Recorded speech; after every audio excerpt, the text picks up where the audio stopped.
Let's start streaming. We should be live now on YouTube as well. Quickly gonna check. Yes, Physiotutors. Oh, it's saying that it still has the old title of our bachelor's thesis presentation when we went live the last time. Maybe I can still edit that.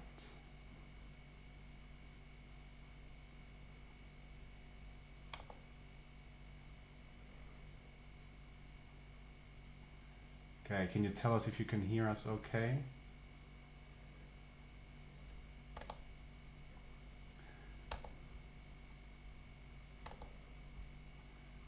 Just gonna see. All right, yeah, we are live. Yeah, okay. So Kai, can you go into the live stream maybe and see if there's something going on in the chat? I can hear you. It says NWOO 2002. All right. Okay. We managed after like forever to get this thing rolling. So I can switch like that. Okay, so I can also maybe just open Instagram right now. We want lessons in P&F techniques. That's actually something a request that we've gotten a lot of times. The only thing is we're not really expert in the neuro rehab, kind of part of physio. So we're still talking to some other people that might do a couple of videos for us who are more experienced with P&F techniques. But that's, I think, maybe the most requested video ever. So it's still on our list, but it's, I don't think, we're gonna film this one ourselves. Do you also have Instagram on there? No? Otherwise, yeah, we need more phones. I could get my iPad. I have Instagram. Yeah? Hola. Just on it's just people waving, so. Still people waving. Is this presentation? Yeah. And DN, hey, can I ask something? Yeah, that's the idea of the live stream, basically. We've been talking about it for ages, basically, that we plan to do a live stream event, maybe like once a month, especially to connect with our followers, so you can just have a chat with us. We're also thinking about having different topics that we're going to talk about in the future. So for now, it's just a quick test. We're going to be live for maybe an hour, maybe half an hour. 45 minutes, shouldn't be too long, but just to like recap something that, first of all, answer a lot of questions that you get. We get a lot of questions on Instagram as well, like in the DMs. Of course, we try to answer as many of them as possible, but yeah, sometimes they just keep backing up, and then we want to use this dedicated time, maybe like once a month, twice per month, to just go through all of these questions, but also to have more instant back and forth between you guys in the chat on Instagram, or preferably on YouTube. Maybe that's easier to follow, and then also give you an opportunity to watch all those things back. And also for you guys to get to know us from a different perspective. Of course, now we're not wearing the classic polo. So if you have something that you're interested in, what you would like to know about Kai and me, whether that's, I don't know, we get some questions about like our workouts and stuff. If you want to talk about that, that's cool. Or just shoot us interesting stuff that's happening in your life. We also want to get to know you guys a lot better than we do already. Okay, there's a question from Urban Sports Physio, Urban Sports Tricking. Are you guys coming to Nijmegen or Arnhem soon? I don't know if you're a physio student, but we were there in last November, to give a lecture about social media, a bit about Physiotutors, about passion, and we did a quiz with a couple of students at the Han in Nijmegen. So if you missed that, Okay. Yeah, if you want to invite us, I mean, just shoot us a message and tell us what kind of ideas you have. We're open for everything. Just, yeah, I don't know. We'll see if we can manage. Okay, let's see. Do you have another one? Otherwise, we can maybe drop into our DMs and answer a Yeah, couple I'm of already in the DMs. question of that, because I can put it on the screen here as well. So Okay. there's a question from Arthur. Do you guys have a facility of work? I'm a physiotherapist from Brazil and I want so much to work outside Brazil, in which there are no room for researchers. Thanks and keep up with the great work. Well, we don't really have a facility. Kai and I, we work in a small practice, like once, twice a week, to see patients in the clinic. But other than that, yeah, we, as you guys know, most of our time goes into Physiotutors. So to answer your question, we don't have like a facility where we can hire people to work at. And also it wouldn't be the right setting to do research on. So let's say answered in the live stream. Just going through the messages that we get, it's kind of quick. Urban Sports Tricking asks again, how do you think about the term hype? What is it? Oh no, it's jumping. What do you think about the term hype for dry needling? Not sure if I understand the question. We both don't do dry needling, so I don't know what the term hype is about in dry needling. No idea. So I wouldn't know. I have another one. There's another question also. This is now concerning our app. That's a question we get asked a lot, both concerning our app and our ebook. So, hello Physiotutors. I'm a French girl studying in Spain, and next month I'm starting an internship in Australia. I'd like to review anatomy and assessment before I start an internship in English. My question, does your app include muscular nerves and bones anatomy plus tests and assessments? Okay, yes, €40 when you're a student is quite a price. That's the reason I'd like to know. Thanks for all the free content that you're offering. Such a pleasure to get access to it all. All right, Julie, to answer your question, the assessment app and the assessment book, like the title pretty much already says, includes all of the orthopedic physical assessment tests that we have covered, both basic assessments and special testing of the upper lower extremity, some of the spine as well. So if you're looking for a resource for orthopedic assessment, you will find all of them. So pretty much everything that's on our YouTube channel is going to be in the book and the app, which concerns assessment.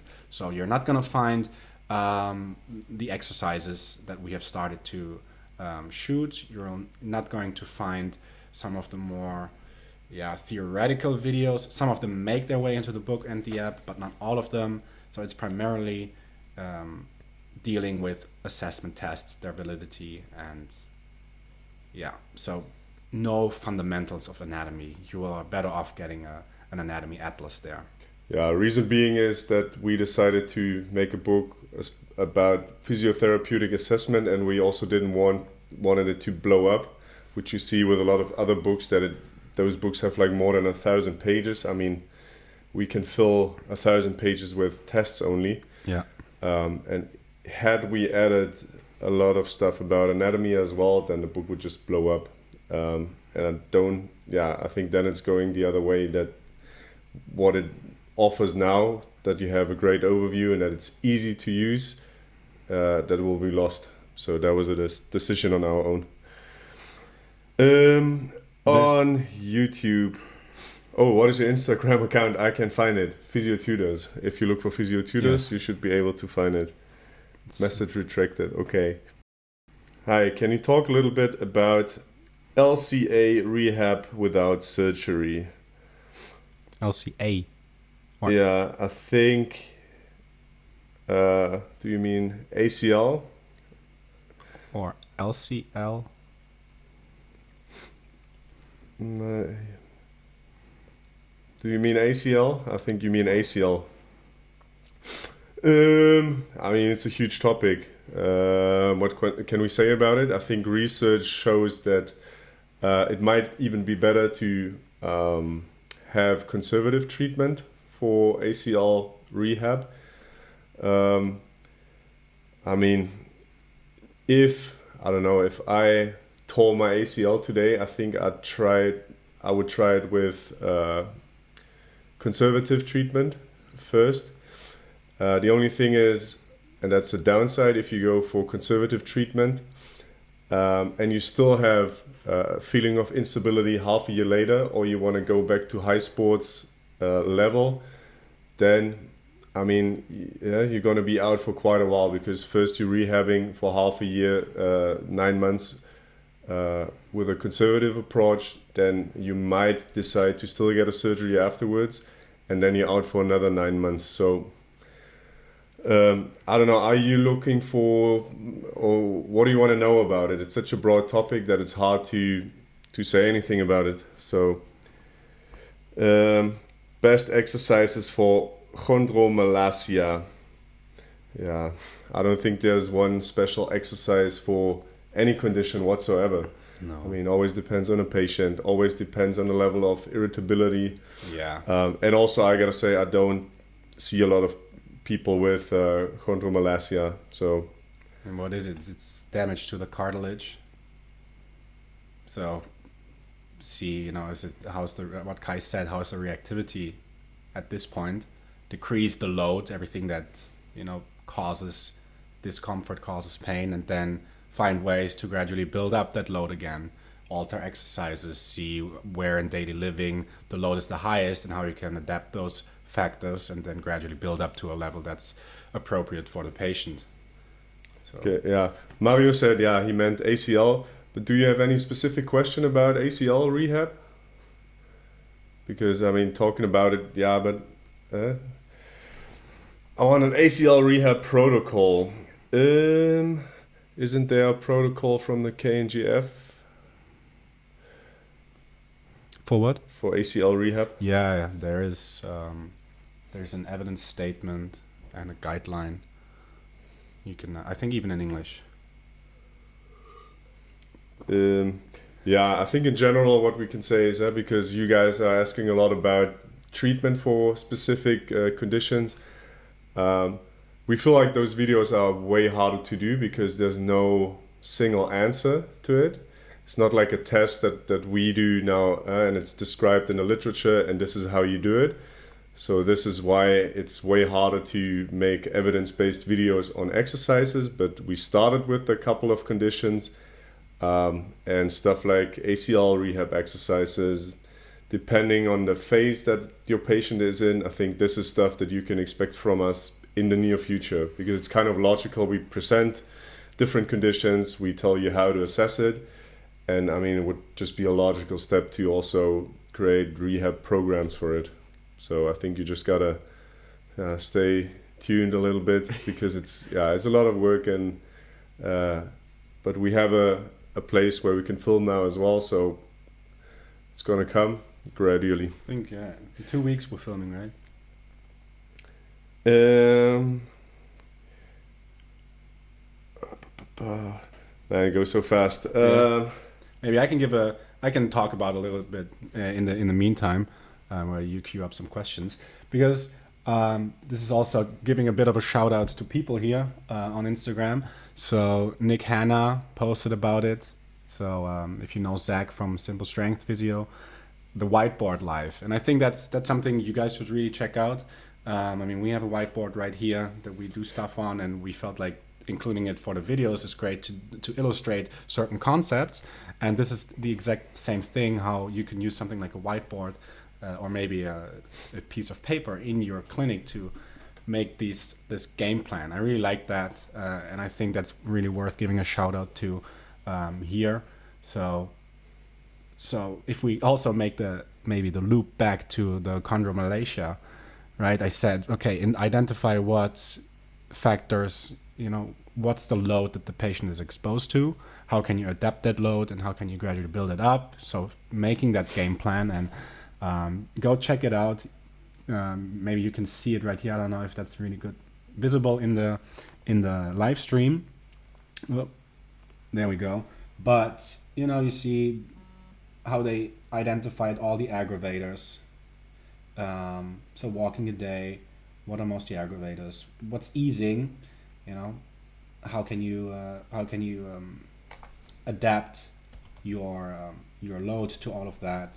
You know your thresholds, expose yourself gradually to that, making clear that the pain that they experience is not necessarily equal to damage or actual harm, right? It's just um, a protective system for them. Identify the happy zone, right? Rehab is not just butterflies. May hurt a bit, not too much, but not too little. So you build up your threshold, your pain threshold gradually again. So this is just great to visualize. For me, I'm a visual learner, so this would be something I would really appreciate as a patient. So just giving a shout out to the whiteboard life, and maybe you can send us a DM if you have a whiteboard in your practice. Okay, is there another question? There's a lot of questions, so you might have to look it up because Mario, I'm looking for research conducted about ACL rehab, and I was conservative versus repair. And I think we posted about it like half a year ago. I'm just trying to find it on Facebook so I can post it in the live stream.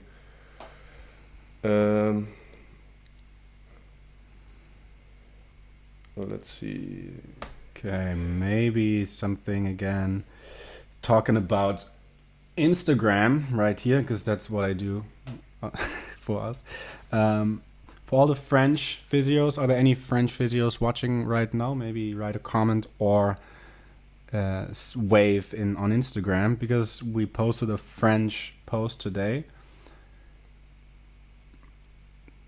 Major Mouvement right there. He made use of the fact that we do Shoutout Saturday, right? As you know, on Saturdays we give our community the chance to share a post with us, either a post that they made themselves or a post that they discovered, so we can kind of foster our community a little bit more. And he reached out to us. He was really kind, saying that during the time he was a student, we helped him out a lot. And he also started with his own Instagram. He does a lot of movement variety and just a little bit movement hacks in a really cool fashion. Really like the suspenders right there. And we gave him a shout out on Instagram. Go check it out if you are French, and give him a follow. Okay. Maybe something else that I also found, that I saw today. Let's just switch back. Do you have a skeleton model? I don't know who started this initially. I think Adam Meekins has done it already, because a lot of times when you buy a spine model, they have this ugly herniated disc right there, which is stupid. It's like this little jelly donut. Not jelly donut, sorry.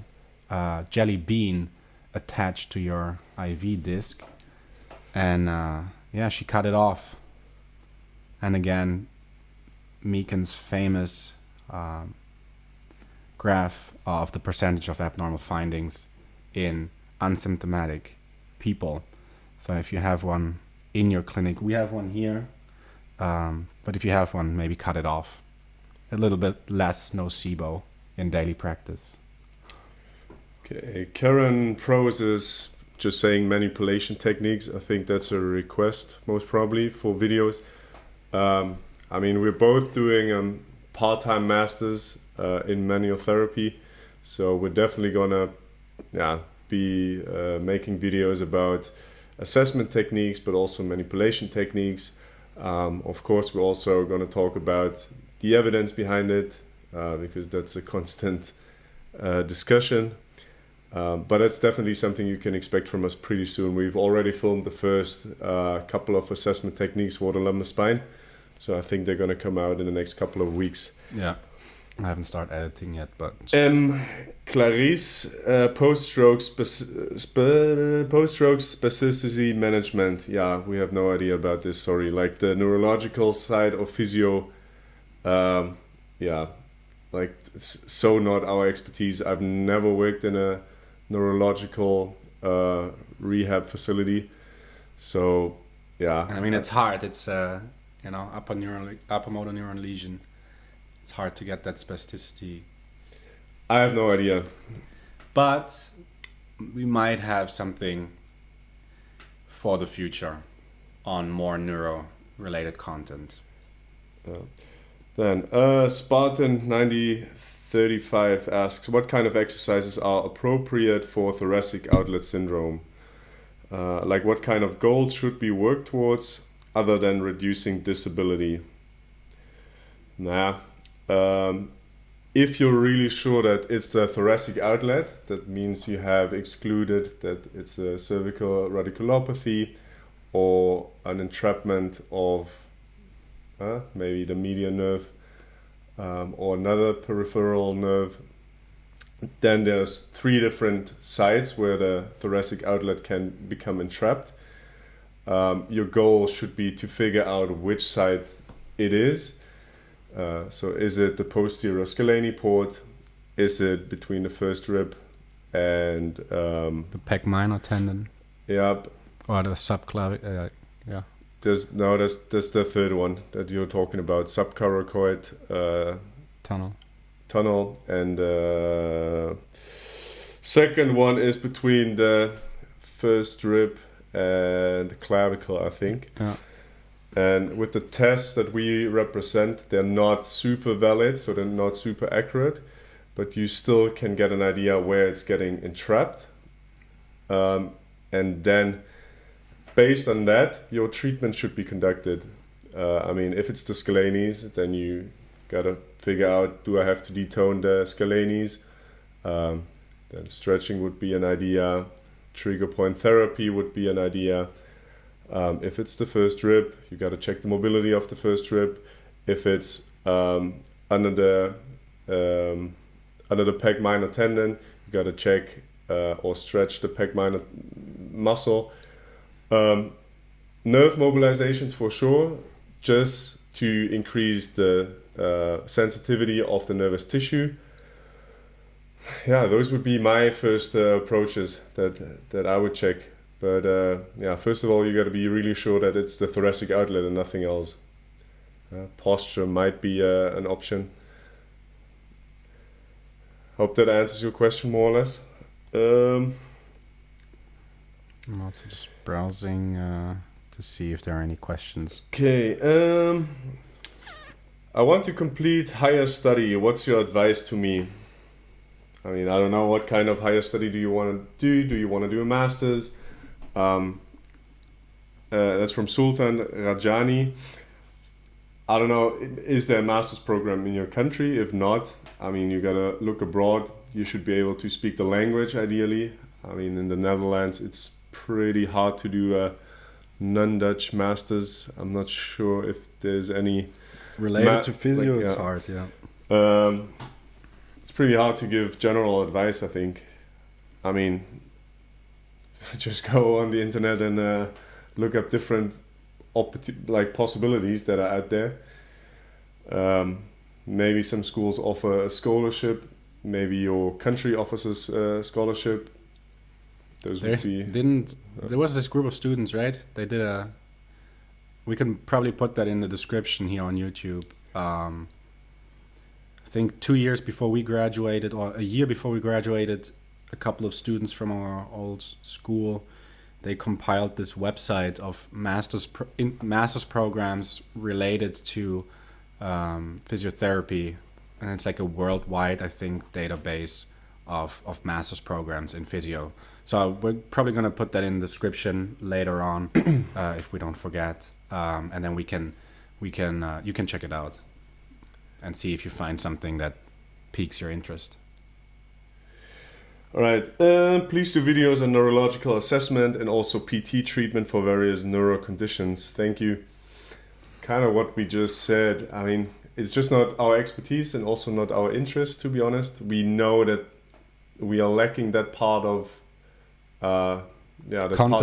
content on our channel. But it's hard to find someone that is near our location and who is good in front of a camera and who has good knowledge. It's a topic for the future, but at the moment it's not our real focus, to be honest. It's just hard to cover everything because our expertise is also limited. Sorry for that. Kosmas Panatas from Greece says, I'm from Greece. Which country would you suggest me to obtain a postgraduate degree? I mean, it's basically the same story like we just said. I mean, you gotta speak the language, so it's gonna have to be an English program, I guess. Other languages are pretty hard to learn quickly. Yeah. I mean, for us it was a bit of a struggle to study or to do a master's degree in Dutch, or it took us a little bit to get used to it. Although we both spoke it before. And I'd look for countries where physio has a pretty good reputation. I mean, that's US, Canada, Scandinavia, England. I mean, Holland is good, but I don't think there's too many English master programs. Belgium, Australia, New Zealand. Those would be my countries of choice, I think. I hope I didn't forget any country, so I'm not insulting anyone. Luxembourg, but I'm not sure if they have a program.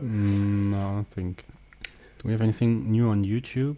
Let's see. Okay, another question from Ulas Akdogan. If the patient presents with patellofemoral pain syndrome and also has a hernia valgum, but he or she is over 40 years old, what can we do for the treatment? I don't think the treatment is going to be different. No. I mean, like in the past we thought we can correct the valgus stance of the patient, but in fact research shows we can't. So I know I do this. I also train the hip. But they still get better. We can't, but they still get better. I also train the hip a lot, like the hip abductors, external rotators in those patients, especially if I see a lot of dynamic knee valgus. But still, you see that you work on the hip, work on the quad strength, maybe look for the feet as well. Some people might benefit from insoles, especially in the early phase of rehab. But at the end, if you do assess it after your treatment, often those people still have the same dynamic knee valgus and still they get better. So it's a bit the same story with shoulder pain and trying to correct the scapula. We're not really sure if we can with a motor control approach or with low back pain. I mean, the motor control approach seems to work, but it doesn't seem that we can correct it, but people still get better. So I wouldn't worry too much about the age. Just same story. All right. Okay, that was all on YouTube so far. I think that's all YouTube. That was all YouTube. So I haven't even looked into Instagram. Oh, all right. Well, I mean, it's probably also for the future because we don't have so many phones lying around the house for the live stream also to work on Instagram. So if you have a burning question, I mean, we're gonna go through questions in the DMs, but in the live stream feed on Instagram, maybe we have to hire an assistant who just calls out the questions from behind the camera. But it's best if you hop over to YouTube and ask the questions there while the live stream is going on. It's also way easier because what I can see on Instagram is that there's a lot of questions, but as soon as someone writes something new, like hello, then it jumps to the to the last question or to the last person writing something. So that for like that way I basically can't look back and really tell what people asked. Yeah, because I just joined and then now I'm going meta. Now I just joined over here. And I can't see the questions. So it's best to ask the questions on YouTube. It's easier for us to answer them then. I'm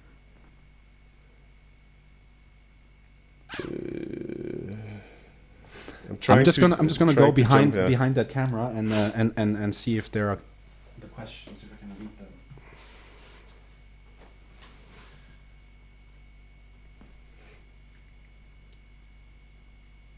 Okay.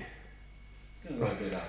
Are you coming to Nijmegen? Okay. Yeah, we already answered this one. What's your opinion about after the studies in PT to do? What would be in future more useful? I think it depends on what you're interested. At the moment, the trend is definitely going towards pain education, and especially for chronic pain patient, which is super interesting.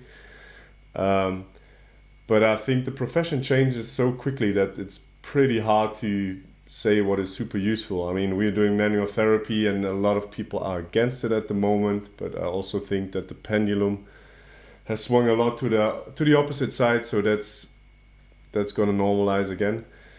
I mean, do what you're interested in. That's the best answer, I think. Only this way you can become an expert if you're passionate about the topic that you want to study. I think in general, we can definitely recommend that you do a post-physio master or even a doctor's degree. Happy King's Day. Thanks, we survived. Yesterday, yeah.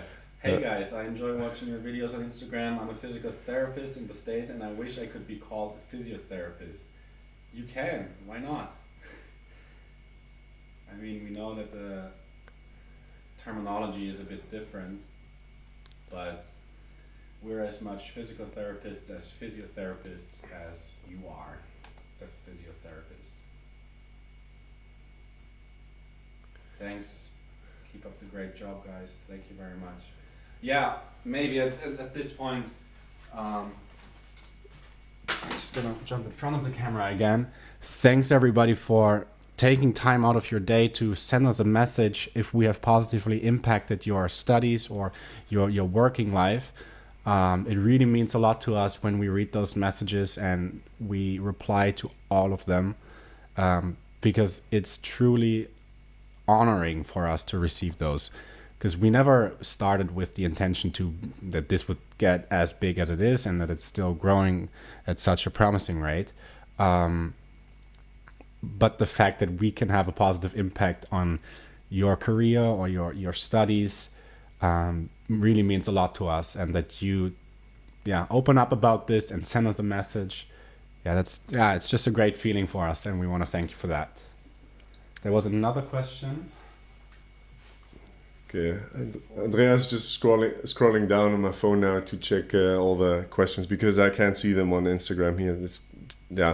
What would be a good way to test calf flexibility / mobility? Yeah, the easiest test that you can do is the, how do we call it on the channel? We made a video about it, the lunge. The wall test. Yeah. The wall test. The wall test. Yeah, I mean, it's for ankle dorsiflexion range of motion, but I mean, by proxy, you're testing calf flexibility, passive range of motion assessment of the ankle. But I think the wall test is a pretty good option because, people should be at least able to have their toes against the wall and touch the wall with the knee. If they can't, ask them where they feel a stretch or where they feel a pinch. If it's in the front, then it's rather the talocrural joint. So it's rather a joint mobility problem. If it's in the back, it's most probably the soleus muscle because the knee is bent, so the gastrocnemius is relaxed. That's a good test. I think that's even better to test it with a goniometer. I feel like I could imagine that it's even more reliable than that. Yeah. There was a question if this could be a live show in Spanish. I mean, I used to be pretty decent in Spanish. Not completely fluent, but I was in South America for like 4 months, and I used to be pretty good. But with learning Dutch, all my Spanish went towards zero, basically. Yeah, we used to have a Spanish roommate, friend of us, that we're actually gonna see tonight, because it's his birthday. It's his birthday, yeah. It's Alonso Physio on Instagram. Wait, we're just gonna. You can send him happy birthday, right? Right there, Alonso Physio. Go send him happy birthday messages. Let's do it right now. Send message. It's today, right? Is it today, actually, or tomorrow? I think it's tomorrow, I think. I don't know. Oh, wait, does he know? I don't think so. He doesn't know. Anyways, just write him messages. He'll be confused. So we used to have a Spanish roommate, and I think all I picked up was swearing when watching soccer games. That's all I know in Spanish. So doing a whole live show in Spanish, I think, wouldn't be the right way to go about this. We already had the struggle right now getting this to work. So... Right. Moritz asks what to do when the tibialis posterior hurts. Oh man, no idea. There can be so many options. How do you know that it's the tibialis posterior? I'm not even sure if we're that good in palpating and really putting pressure on the tibialis posterior to be sure that it's that specific muscle. When does it hurt? Find out what led up to it. Was it traumatic? Was it not traumatic? Is it an overload issue? Do you have to adapt your load? Can you work around it? Can you maybe activate it and thus possibly decrease pain? Is it very, very acute? Wait 2-3 days. See how it's going. Oh yeah. Bobby Joe, I watched your video on the speeds test recently and I was wondering why you chose to do it statically. McGee has 2 variations. I wondered why you choose that one.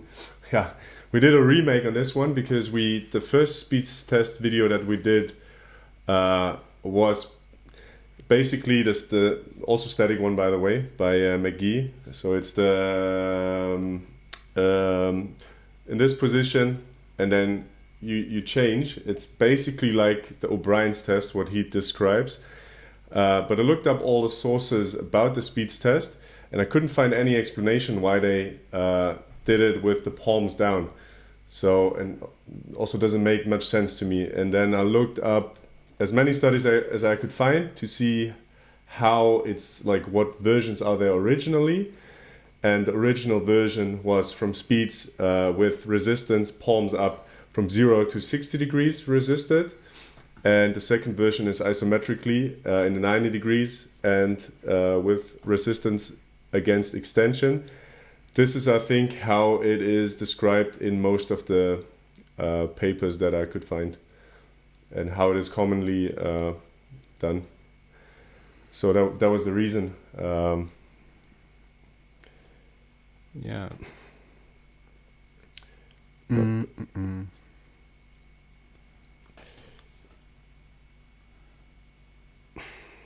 Are there any Dutchies on here?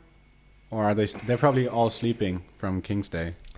Yeah, Priyanka Bandela says, are your videos related only to musculoskeletal conditions? That means we cannot expect other than musculoskeletal specialization. Thank you. Yeah, it's what we said earlier. I mean, this is what we are passionate about, what we like, where we're experienced. So, yeah, everything else, I don't know. Maybe by someone else. I don't think it's going to be covered by us because there's so many topics in musculoskeletal rehab, like the exercises, like manual therapy, that we have so many ideas of what we want to film. And it doesn't seem like we're running out of ideas. So yeah, that's our focus. That's what we're passionate about and that's what we like. So I don't think we're going to focus on neuro, like at least ourselves, pretty soon. I mean, we talk about this a lot. Like, we brainstorm content ideas, and of course it's our ambition, like you read in our 1000th post, that we want to establish this as a valuable learning platform, which of course, like you say, would have to entail that we cover if not all aspects of physio, and that would include neurology. But we can't do this by ourselves, and we're working hard that we can probably in the future offer all of these things, but maybe then by somebody else. And we are talking, but we don't want to promise anything. but of course, as we grow, maybe the team grows as well, and maybe there's going to be a new phase at some point, and not just us two.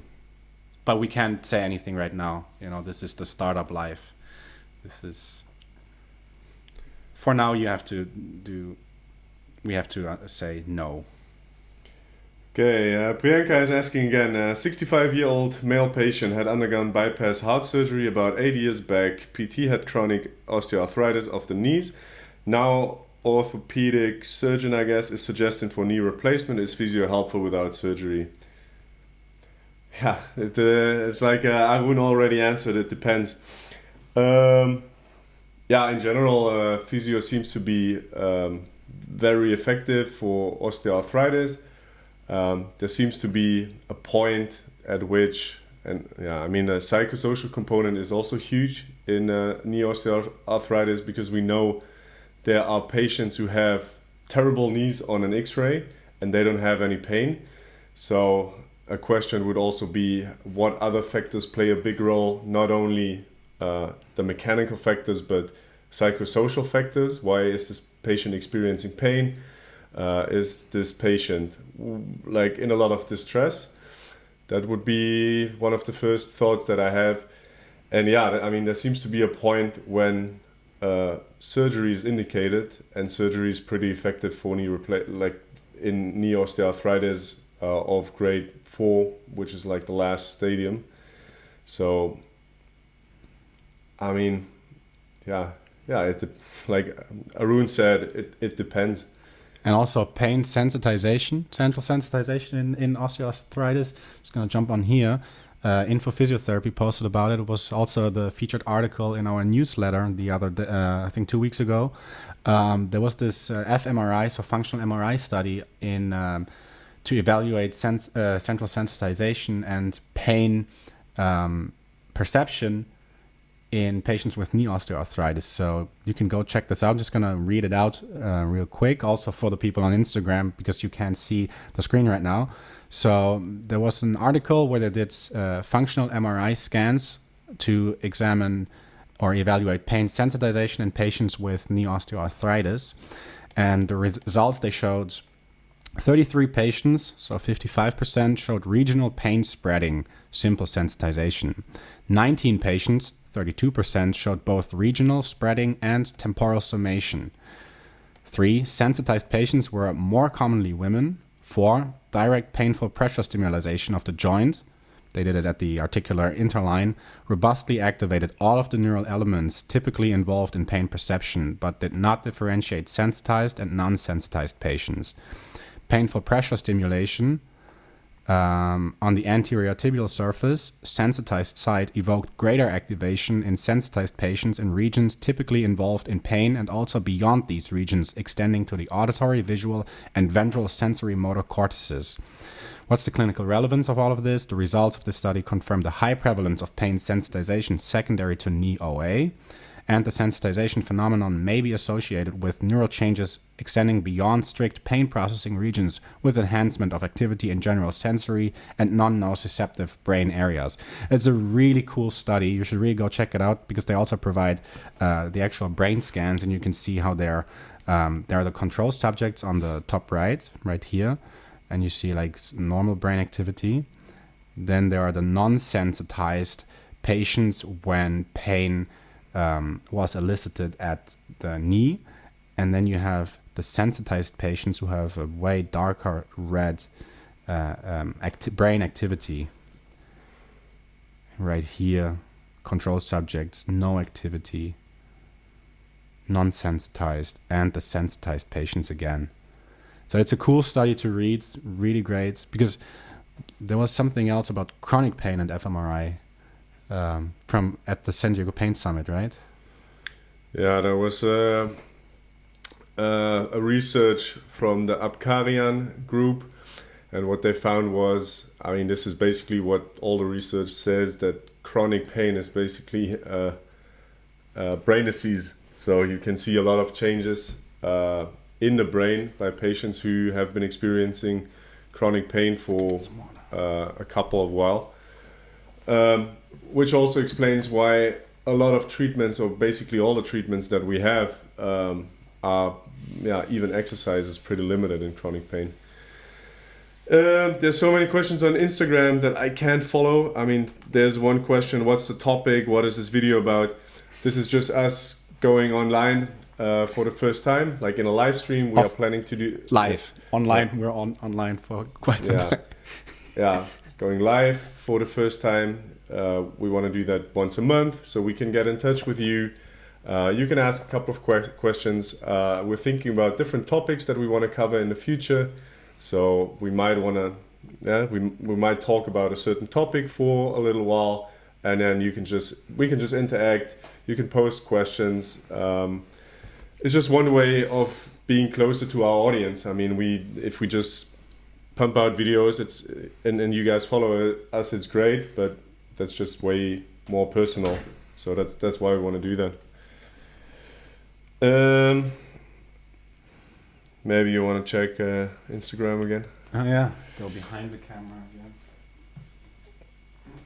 again. What's the topic? What is this live video about? Can I just answer that? Yeah, maybe you gotta go from the top again. Yeah, for everyone who's watching on Instagram, I think the best way to ask questions is to go to YouTube, to go on a live stream there, because it's way easier for me to read the questions that you guys have, because on Instagram I just see like messages popping up and I'm scrolling up to try to find the questions back, but then someone writes hello and I'm at the bottom of the page again. So if you have any questions that you want to have answered, come on a live stream on YouTube. So there was a question about book recommendations or online resources about physiotherapy for somebody who wants to get into the profession. I mean, I don't know. Instagram, Facebook. There are so many great pages. Check out our profile, for example, and just go to.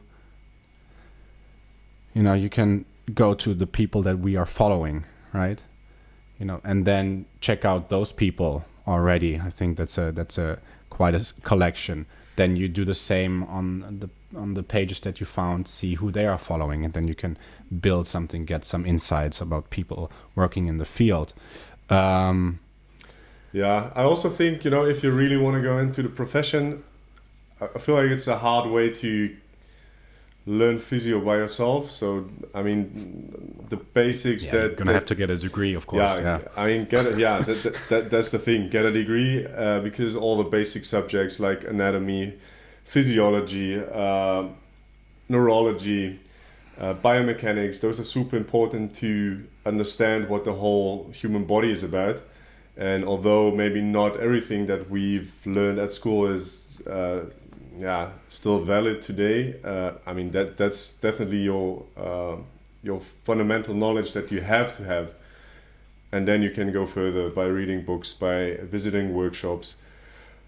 Yeah, that's what I'd recommend. Bobby Joe, good luck with your exam, by the way. Good luck. You're welcome.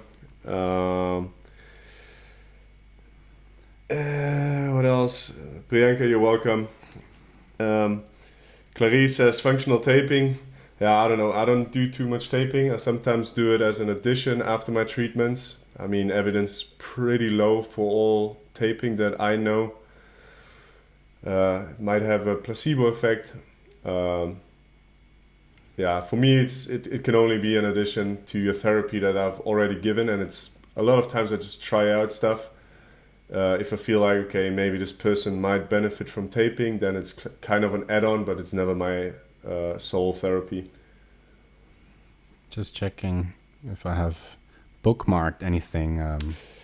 Kinesiological tapes are helpful for chronic osteoarthritis. If that's your experience, I can imagine. It's just that research says it doesn't do much. So, for me, it's always an add-on. The basis has to be education, advice, exercise. And if this fundament is good, then you can put on Passive therapy as well, like manual therapy, has evidence in osteoarthritis and other stuff. How do you differentiate between subacromial bursitis and other conditions like frozen shoulder? I mean, it's hard to really say if it's bursitis or if it's the tendon. So, I mean, that all falls under the category that we once called impingement syndrome, subacromial impingement syndrome, which we now call, I don't know, shoulder pain or subacromial pain. There's different recommendations. And that's pretty clear. Like for frozen shoulder, you really have at least 50% decrease of range of motion in external rotation of the shoulder, active and passive. You have at least 25 degrees in two other planes of movement, so abduction or flexion. And that's usually not the case with subacromial pain. In subacromial pain, you have a painful arc. You can definitely get a little bit further with your passive assessment. And frozen shoulder usually has a presentation that the whole arm is hurting. It usually starts, the start is depends. That can also be the case in subacromial impingement. The patient population is a little bit older in frozen shoulder. They call it, I think, the 50-year-old shoulder in Asia. The subacromial pain patients are usually a bit younger. I'd look for a lot of factors that can have an impact on load management. So a lot of overhead activities for the frozen shoulder patients. I'd look more into like factors like do they have diabetes? Do they have thyroid disease? Was there trauma maybe to the shoulder? The presentation is pretty different. Those are a couple of points. I think we have, I don't know what we posted today, but we have a couple of posts coming on Facebook about frozen shoulder as well, and there's a pretty good overview. I'd have to look up when I posted it or when I'm going to post it. But follow us on Facebook. Yeah. And I think, we make the message pretty clear of how to differentiate the two. There's also a playlist on YouTube if you want to, because I think you did the video on frozen shoulder diagnosis, going over clinical presentation, etiology, and then also a couple of tests. Yeah, you're welcome, Ray. Dysfunctional taping may act as a protection or compression in acute lesions. With functional taping, do you mean the kinesiology taping or the usual taping? If you think about the kinesio taping, I don't think it can protect the joint if it's if you have an ankle sprain. I think if you go and play a soccer match and you it's gonna have stretch. You have an inversion trauma again. It's not gonna protect you. It's maybe more of a mental thing also for some patients that they feel protected, which can be valuable as well. And with the white tape, the strong tape, this one definitely has a protective function. So that can be a thing to do for patients, for example, with an inversion trauma. So as a strategy to decrease pain on short term and to prevent another inversion trauma, but it's definitely not a long-term solution. Nothing seems to work for sacroiliac joint dysfunction. What are your thoughts? I mean, how did you diagnose joint dysfunction? Just gonna say, there is no way we can. There is no way we can diagnose that. The only thing we can diagnose is pain coming from the SI joint.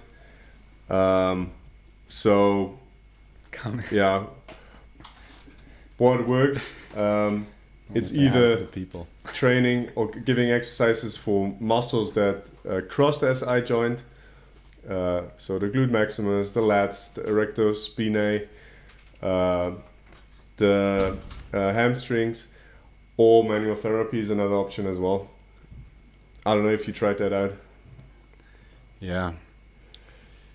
Yeah. How do you guys deal with patients with depression?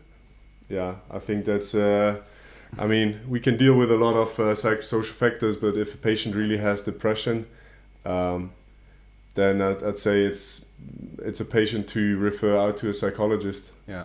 Because we are not psychologists or psychiatrists, so yeah, you gotta know your limits, and depressive tendencies. Of course, we can assess them, but like I said, if there's really a depressive patient, they would have to at least be treated multidisciplinary or interdisciplinary. Come to physio for that, but get care from a psychologist. Yeah, I think it's about time that we close this first session. We've been live for almost an hour, so time flies, and as you know, we live with other people, and we don't want to occupy the living room on a Saturday afternoon after King's Day for too long. So we want to thank you for tuning in here on YouTube and also on Instagram. We had some hiccups setting it up at first, even though when I did the test run, it worked out fine. I think this is also something that's going to develop over time with you being part in this process. If there's anything you want to definitely have discussed during this, or maybe that we throw in a different segment that you want, leave a comment down below and tell us. We have some ideas. And we're going to make this pretty. And I think this is going to be a good opportunity for us here to chat with you, to just, recap on the week and talk about stuff that we see. So, yeah. Yeah. Also, thank you from my side. I think not only thank you for joining the session, thank you in general for following our channel. I mean, the channel wouldn't exist without you guys. That's simply as it is. For the people who got our ebook, who also got the app, or one of the two, thanks a lot for supporting us. I mean, this is how we partly make our money as well, and how we can keep the channel alive, because it's a lot of work. It's more than a full-time job. Yeah. Thanks a lot. Yeah. This was livestream 0. See you again in probably like a month for live stream 1, and stay tuned. Thanks for following. This was Andreas for Physiotutors. Okay, take care, enjoy your weekend. All right. And see you maybe in a month in another live session, or you'll see us in videos. So all right, take care. Bye. Yeah.